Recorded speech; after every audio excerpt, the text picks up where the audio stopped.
AI தொழில்நுட்பம் வரமா சாபமா? ஒவ்வொரு காலகட்டத்துக்கும் ஏத்த மாதிரி ஒவ்வொரு தொழில்நுட்பம் வளர்ச்சி அடைஞ்சுக்கிட்டே தான் இருக்கு. அந்த வகையில போட்டோஷாப், போட்டோ எடிட்டிங் ஆப் இதெல்லாமே போய் இப்போ ஏஐ தான் எல்லாமே செஞ்சுட்டு இருக்கு. போட்டோ எடிட்டிங், வீடியோ எடிட்டிங் அப்படின்னு மொத்தமா இப்பவே நம்ம ஏஐ உலகத்துக்குள்ள தான் வாழ்ந்துட்டு இருக்கோம். இதுல என்னதான் நிறைய நன்மைகள் இருந்தாலும் அதே அளவுக்கு தீமைகளும் இருக்கு. முக்கியமா பெண்களை தப்பு தப்பா காட்டுறதுல இருந்து இன்னும் நிறைய விஷயங்களை இந்த தொழில்நுட்பம் செஞ்சுட்டு இருக்கு. இதுல இருக்கக்கூடிய நன்மை தீமைகளை பற்றி இந்த பதிவுல பார்க்கலாம். ஏஐ மூலமா நம்ம நிறைய டைமை மிச்சப்படுத்தலாம். இதோட ஆட்டோமேஷனால பெரிய பெரிய நிறுவனத்துல தவறுகள் நடக்கிறத குறைக்கலாம். ஆனா இது பிற்காலத்துல மனிதர்களோட வேலைகளை பறிச்சு அவங்களுக்கு வேலையே இல்லாம ஆக்கிடும்.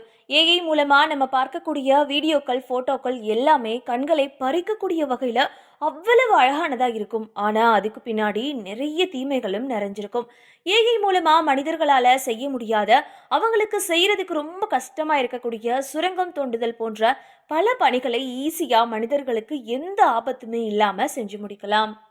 ஒரு சில நிறுவனங்கள்ல ரோபோட் மாதிரி உழைக்கிற மனிதர்களுக்கு கொஞ்சம் இடைவேளை கிடைப்பதற்கு நம்ம இந்த ஏஐ தொழில்நுட்பத்தை பயன்படுத்தலாம்.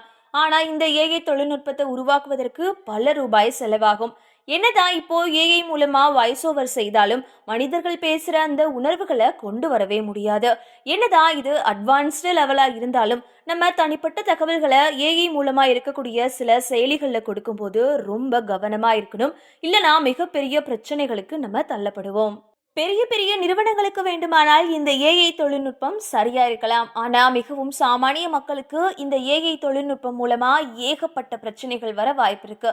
அதனால ஏஐ தொழில்நுட்பம் மூலமா செய்யக்கூடிய செயல்களை மிகவும் துல்லியமா கவனிச்சு ஆராய்ந்து அதுக்கப்புறம் தான் செய்யணும்.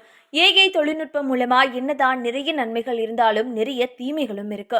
சமீப காலங்களாவே நிறைய ஹீரோயின்ஸ் இந்த ஏஐ மூலமா பாதிக்கப்பட்டிருக்காங்க. சிறகடிக்க ஆசை சீரியல் ஹீரோயின் மற்றும் பல ஹீரோயின்ஸ் இதனால பாதிக்கப்பட்டிருக்காங்க. ஸோ இதை நம்ம ரொம்ப பார்த்து கவனமாக தான் பயன்படுத்தணும். இந்த ஏஐ தொழில்நுட்பத்தை சரியா பயன்படுத்துறதும் தவறா பயன்படுத்துறதும் அவங்க கையில தான் இருக்கு.